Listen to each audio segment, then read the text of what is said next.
Du 27 mai au 1er juin 2024 se tiennent à Libreville des ateliers sur l'autisme.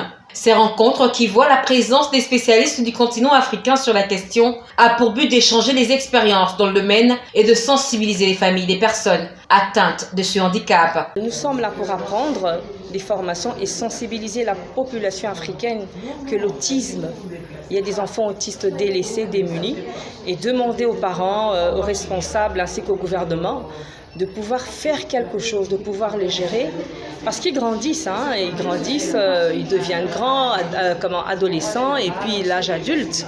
Et qu'est-ce qu'ils deviendront si on ne prend pas en charge maintenant? Cette rencontre dite de Libreville voit également la présence des médecins européens qui se satisfont des avancées dans le domaine de la prise en charge sur le continent. Il faut vraiment savoir que dans l'ensemble des pays, en fait, il y a un pourcentage de personnes qui présentent un TSA, qui présentent un trouble du spectre de l'autisme.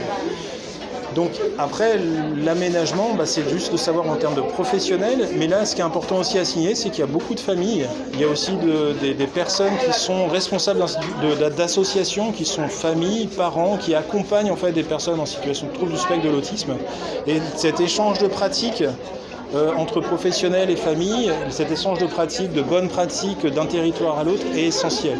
Donc pour répondre à votre question, dans les différents territoires dans le monde, les différents pays, cette situation-là, elle est commune. Elle tend même en fait dans les différents pays à augmenter.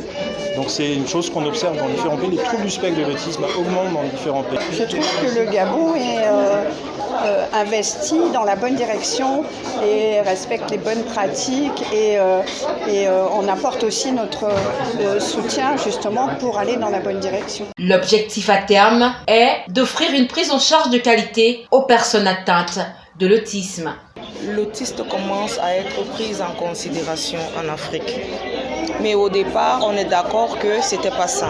Au départ, c'était de la stigmatisation, l'autisme était tabou, ces enfants étaient rejetés des écoles et partout. Maintenant, il y a des nids d'inclusion qui sont en train de se mettre en place. Les familles sont ici invitées à se rapprocher des structures compétentes en vue d'offrir à leurs proches autistes des soins et une prise en charge de qualité.